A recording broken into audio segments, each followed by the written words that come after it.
Welcome back to my channel. और मैं इस तरीके का आपको कॉलर बताने वाली हूँ जो बहुत ही आसानी से आप इसको बना सकते हैं इजी वे में, और बहुत इजीली मैं बताऊँगी आप लोग को। और थोड़ा सा इधर डायगोनल है 1 इंच, मैं 3 पार्ट में इसको बनाई हूँ, 1, 2 और 3। चलिए मैं स्टार्ट करती हूँ आप कॉलर कैसे बनाते हैं इसको।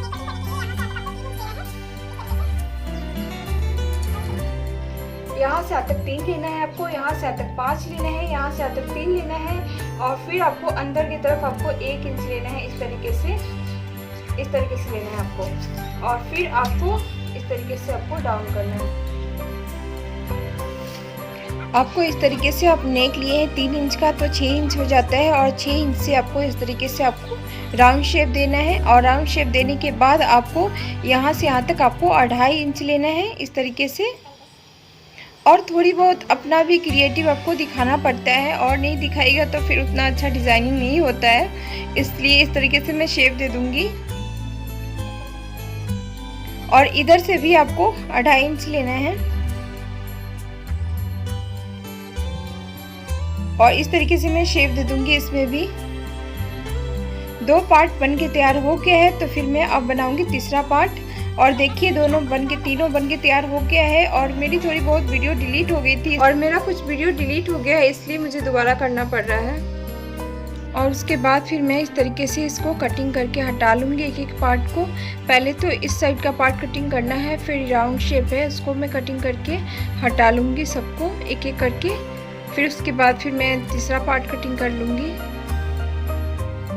पेपर कटिंग करने के बाद देखिए इस तरीके का लुक आएगा, बहुत ही सुंदर लगता है।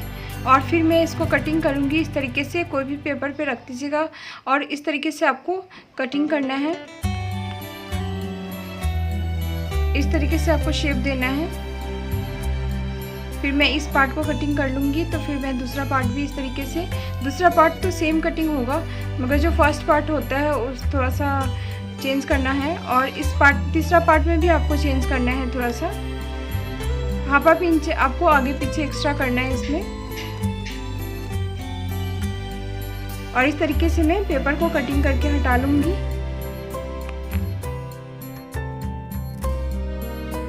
जब कॉलर का फाइनल पेपर कटिंग कर लीजिएगा, तो उसके बाद आपको इस तरीके से मोटा फ्यूजिंग लेना है, और मोटा फ्यूजिंग पे इस तरीके से रख के आपको ड्रॉ करना है इस तरीके से।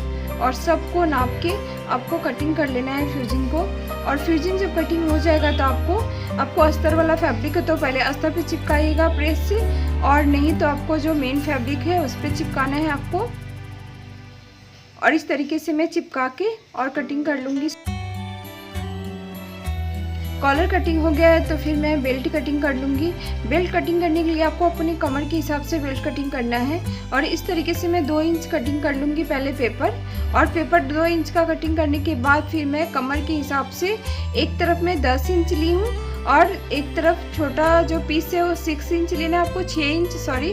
और उसके बाद आपको 10 इंच लेना है इस तरीके से, और इस तरीके से आपको डायगोनल शेप देना है। और आपको इस तरीके से कॉर्नर करके और डायगोनल शेप दे देना है। और देने के बाद आपको पेपर को कटिंग करके हटा लेना है। और जब पेपर कटिंग हो जाएगा तो मैं मोटा फ्यूजिंग लेंगे, फ्यूजिंग पे इस तरीके से आपको ड्रॉ करके, और इस तरीके से इसको भी कटिंग करके आपको हटा देना है फ्यूजिंग को भी। और जब फ्यूजिंग कटिंग हो जाएगा तो फिर आपको एक फैब्रिक लेना है जो मेन फैब्रिक है उसको, और इस तरीके से आपको प्रेस से चिपका लेना है इसको भी, जैसे आपने कॉलर में। जब कॉलर और बेल्ट कटिंग हो गया है तो तीनों पार्ट को आपको इस तरीके से स्टिचिंग करना है, और स्टिचिंग करके आपको पलट लेना है। और स्टिचिंग करने के बाद इस तरीके से आपको कट भी लगाना है इसमें। इस तरीके से आपको कट लगाना है, कट लगा के पलटिएगा तो आराम से इजीली हो जाएगा, और फिनिशिंग भी देखने में लगता है। कॉलर बन गया है, तो फिर मैं अब बेल्ट तैयार कर लूँगी।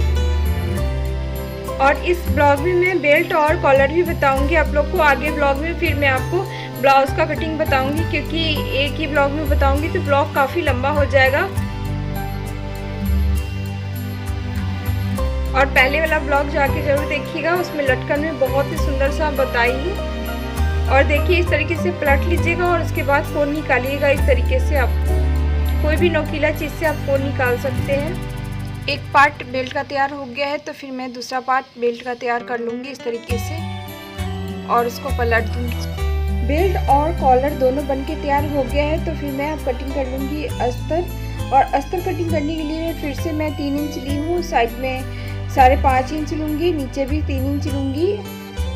मैं आपको बिल्कुल फास्ट वीडियो नहीं की हूँ कि आप लोग को समझ में आ जाएगा। जो फर्स्ट बार स्टिच करते हैं बहुत ही दिक्कत होता है, इसलिए मैं स्लो वीडियो करके दिखा रही हूँ आप लोग को। और अंदर की तरफ 1 इंच लेके इस तरीके से पॉइंट देना है आपको और खोल के इस तरीके से आपको, और फिर आपको इस तरीके से डायगोनल शेप देना है।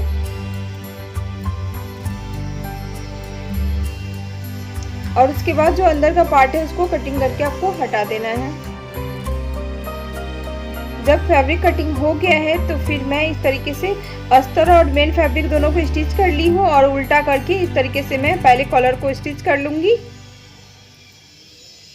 एक पार्ट को, फिर तब दूसरा पार्ट स्टिच करूँगी। एक पार्ट स्टिच हो गया है तो फिर मैं अब दूसरा पार्ट स्टिच कर लूँगी। आपको इस तरीके से स्टिच करना है उल्टा करके।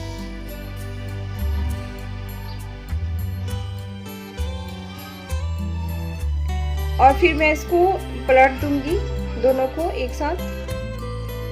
वहाँ पे कट लगाना है आपको कॉर्नर के पास, और सब जगह थोड़ा थोड़ा कट लगाना है। कॉर्नर के पास बिल्कुल अंदर की तरफ कट लगाना है। कट लगा के इस तरीके से आपको दोनों को पलट देना है। देखिए कॉलर तैयार हो गया है। तो फिर आप तीसरा पार्ट को भी इस तरीके से, जिस तरीके से मैं कटिंग की हूँ उसी तरीके से नीचे डाल के फिर मैं स्टिच कर लूँगी उल्टा साइड। आपको इस वाले ब्लॉग में कहीं भी प्रॉब्लम होगा, आपको समझ में नहीं आएगा तो प्लीज़ मुझे कमेंट करके ज़रूर पूछिएगा आप लोग, मैं ज़रूर बताऊंगी आप लोग को।